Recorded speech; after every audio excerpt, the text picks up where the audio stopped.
Howdy. Thanks for coming by. I'm Phineas T. Broussard, the 10-term Southern Senator from the great state of down yonder.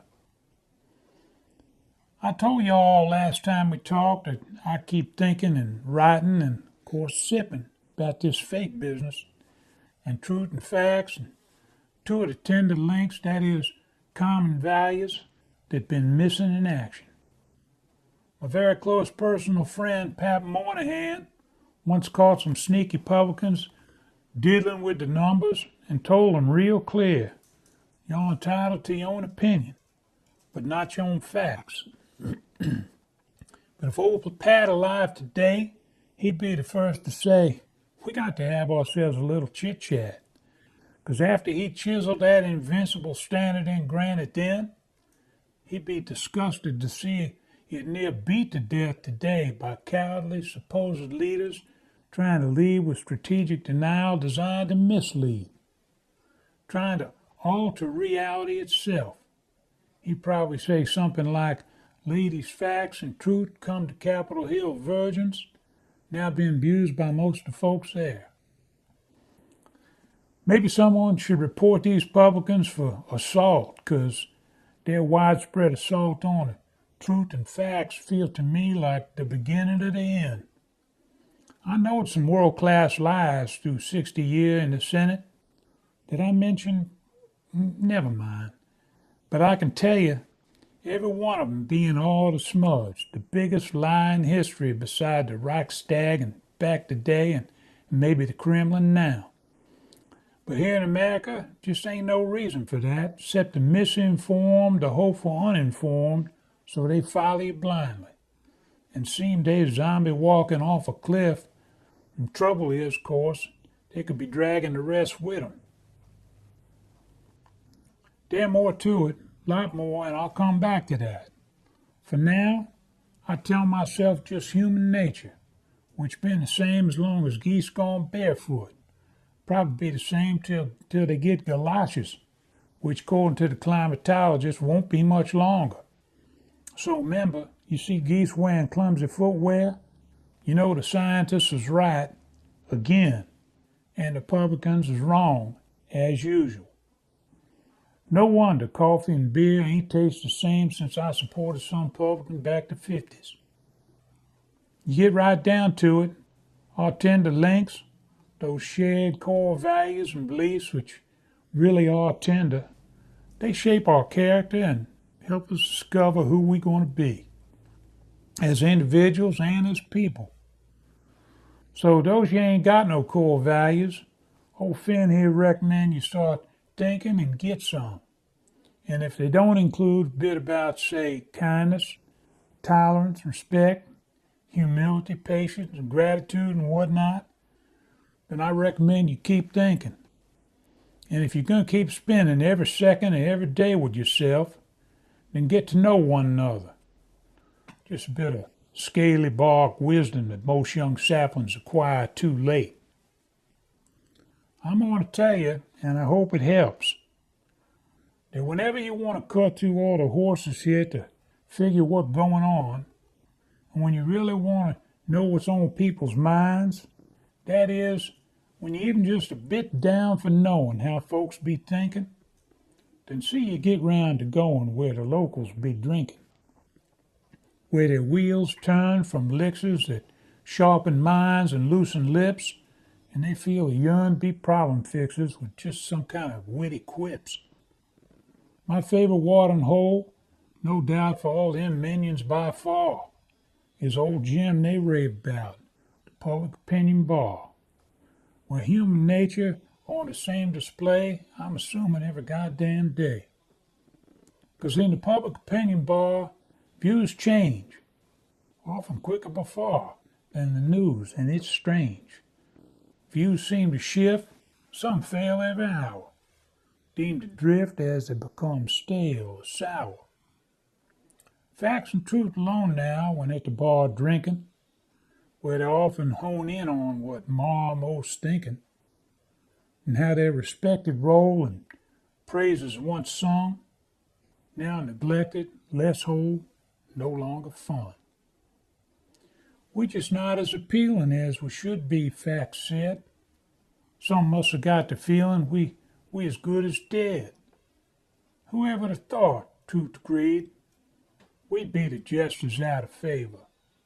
No longer sought, about to be yesterday's flavor. Then, like a bow breeze who sashayed in, they found nemesis to brash, distortion, and spin, surveying the bar like they own the place, conveying, yes, we are on a throne with an ace. Spin is lazily bedecked in a hollow of a suit. It was paisley and checked from collar to boot. And distortion, he reeked like a bomb soaked in a vat of bad fluff. You'd be weak and choking you had some of that stuff. But could distortion's bad tune beckon this crowd? A good portion had soon reckoned out loud, 'cause regaled with tales that worked at being uncouth, the crowd, soon wowed, encircled their booth. And although Spin's M.O. was to scam by deceit, most then said so, none ran for the street. So these two uncouth shills, once stinking unknown, had Facks and Trute still just drinking alone. Then hearing some rude and awful noises, and fearing they come from no thoughtful voices, they seen those daggers hate and anger in near panic at the door, their keen swagger elevating the danger of the dynamic even more. So Trute saw they couldn't much stay in the place when all these new guys in his eyes is such a disgrace. But when they turned to get out the place for the night, he suddenly yearned to face 'em and fight. I'm with Facks, Trute said, as if that dare much matter. 'Cause these new guys, they ain't here to act like they care for such chatter. So Trute said to Facks, we might not win as we did when distortion and spin and their nasty friends hid. To any with a hunch, it must surely occur. Many of this bunch just not purely who they said they were. But old lady public, I'm talking a ghastly mean sight, said lastly walking toward Trute like she'd seen the light. Her beak was pointed and bumpy like a ridge that all rocky, eyes disjointed and jumpy, and she looked a smidge cocky. Hair misbehaved like kelp round a big bald spot, and a shave she'd have found wouldn't have helped her a lot. But as she passed, distortion rose to laud the lass's proportioned nose, and Spin addressed her there as if she was queen when he assessed her hair's magnificent sheen. So she felt good as ever to sit at their table, knowing others would never fear to be able to see her merely as well. They were charming, and in them she clearly saw nothing alarming. Wondering at the crowd's rare disdain, Trute asked aloud if anyone there was sane. And if her esteem, he said, you would raise with lies, your whole team could praise her beautiful eyes. Lady public, scorned, now showed a messy stare, so Trute was warned and knowed how he best beware. She got clear about her emotion from this malaise he'd spoke. She'd not hear their devotion and praise as a joke. I followed as they walk out on a dark path along the shore, and hear Trute talking about sparking up their wrath a tad more. And let's set a date, please, he said, to make this all good. But wait, who that on their knees in our neighborhood? That you, Honor? You all right? I was alone, Honor said, but ready to fight. Then a crowd formed around me and brayed 'em on, and they tore me up soundly. I'm afraid I'm gone. When Honor keeled over and fading soon died, then Trute kneeled to hold us, saying, "This is where we're fried." 'Cause when distortion and spin and hate and anger rule, then poor Honor here don't win, and we made the fool. Finding Honor assaulted and killed, Trute thought we all kind of shared fault and guilt. Least cousin Hope had been spied and is said to be around. If that weren't her, tied with rope, up head on the ground. "Wow," Trute said, "is Hope also dead? Who could have thought that now we be the dopes who would have been caught? Without her and Honor looming and lending a hand, defending against old human nature's stand. Most inclined to no fuss, Facks grieves, just sugar coatings, to blind them to us and appease their emotions. There's no doubt we need to evolve and unite, 'cause time running out to heed and solve this plight." Then hearing a loud noise, they were shooken up to see a crowd unpoised, looking very displeased.